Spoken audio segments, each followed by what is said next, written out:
Olá, amigos assinantes do Primeira Edição, esse jornal moderno, enxuto, objetivo, verdadeiro, que chega primeiro até você nas bancas, na sua residência ou na sua empresa, se você é assinante. Primeira edição dessa semana, que vai de 29 de outubro a 4 de novembro.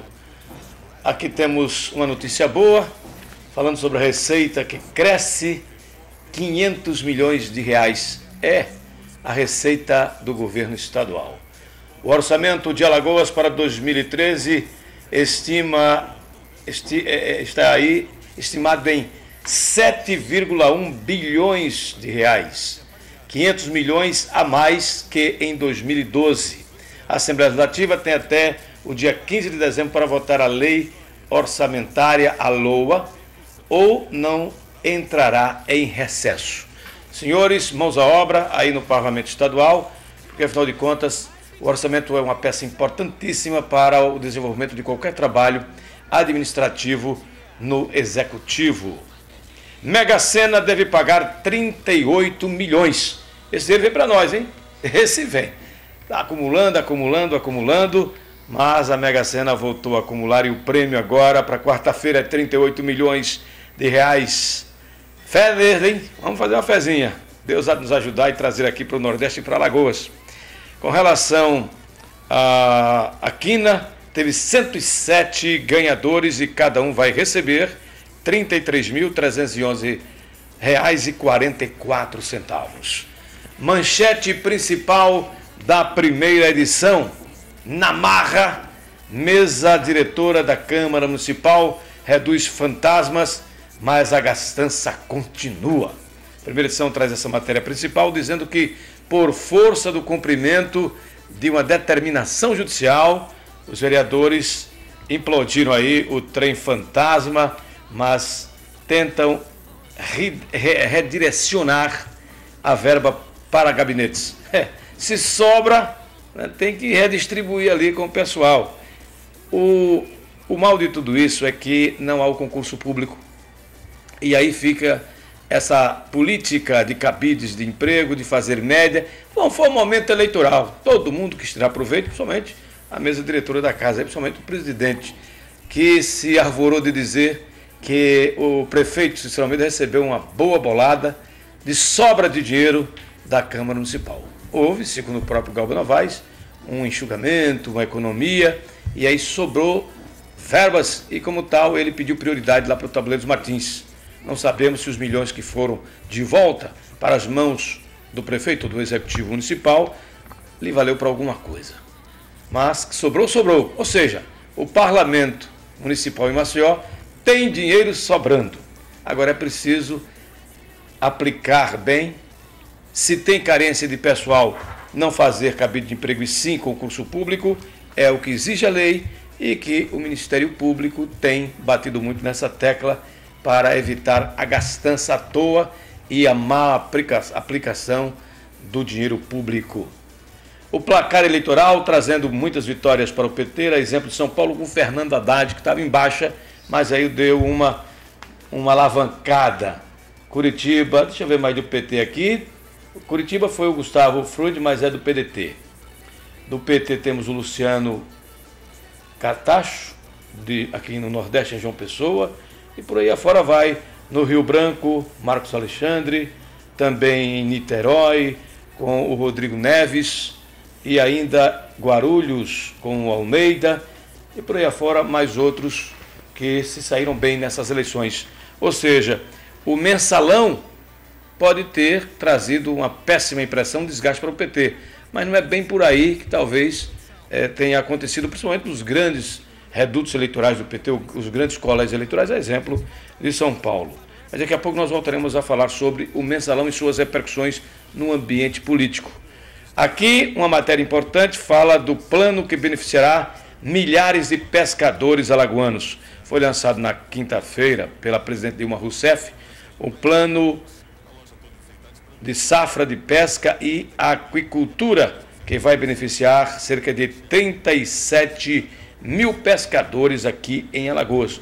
O projeto prevê investimento de 4,1 bilhões de reais, proporcionando a assistência técnica, armazenamento, a formação de cooperativas, o projeto que deverá ampliar ainda mais o suprimento nas balanças de Maceió, batendo aí o preço do pescado, barateando no caso, abatendo para que o consumidor tenha mais acesso.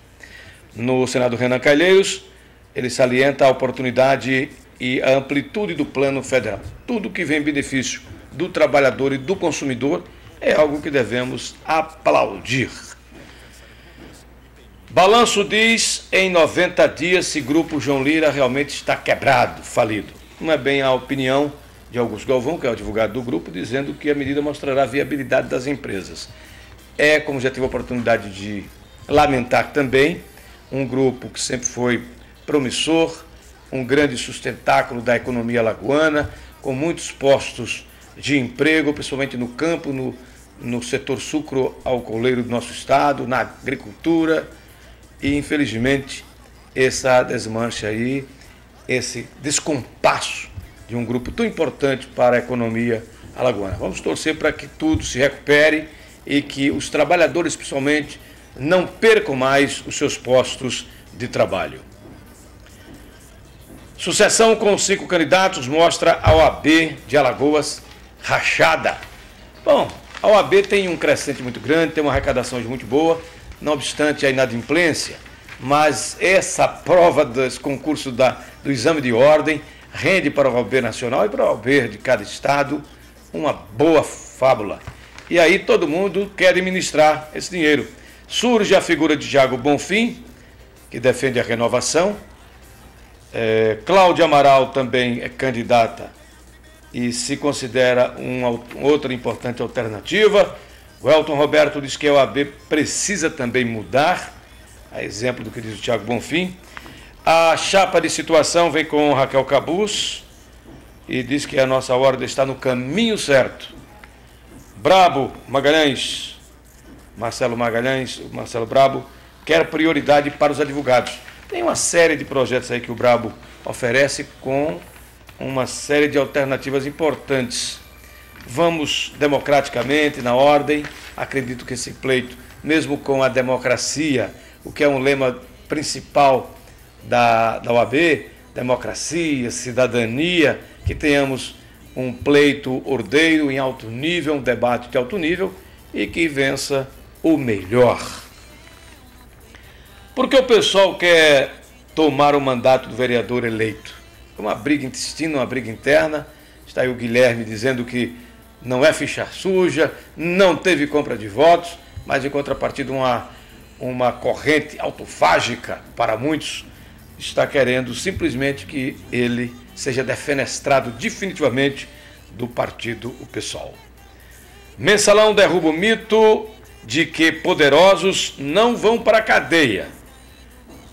O nosso querido Eduardo Magalhães, cientista político, que explica por que o julgamento influenciou pouco nas eleições deste ano. As siglas partidárias em si pouco representam, essa é a grande verdade. O eleitor em eleições gerais, geralmente ele vota na pessoa, na figura, no programa, nas propostas.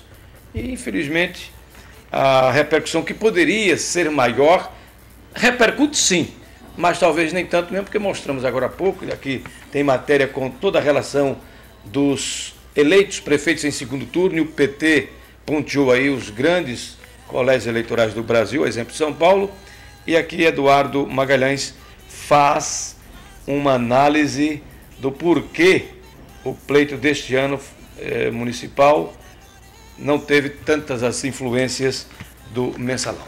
Muito embora as penas estão aí sendo aplicadas, haverá ainda uma outra rodada dentro do plenário do Supremo Tribunal Federal na chamada dosimetria, um ajuste das penalidades na proporção da participação de cada um dos envolvidos no escândalo do mensalão.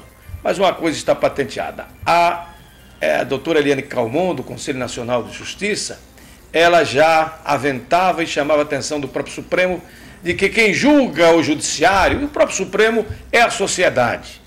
E aí, o relator, que já vai assumir aí a presidência da Corte Suprema da Justiça Brasileira, Joaquim Barbosa, ele se comportou para o aplauso da sociedade brasileira de uma forma impecável, aliás, que é uma característica deste primeiro negro que assume, a primeira criatura da raça negra que assume a presidência da mais alta Corte de Justiça do Brasil, o Supremo Tribunal Federal. Joaquim Barbosa esteve impecável. Não ficou muito bem na opinião pública, alguns outros membros da Corte, mas é o livre convencimento de cada juiz, a partir de Ricardo Lewandowski e de tantos outros que estiveram também debruçados sobre o processo, mitigando aqui e acolá, buscando o máximo de robustez de prova e apenas não condenando por condenar. Acredito que o julgamento do Mensalão foi exemplar e as penalidades chegarão. Se serão mitigadas pela própria proteção legal ou pelas brechas da lei ou pela própria natural essência da dosimetria da pena, a sociedade não se frustre, porque o direito é assim. Tem sempre as possibilidades das correntes, tanto para as penalidades mais severas, como a mitigação de penas. Ficou muito visível a preocupação da robustez de provas.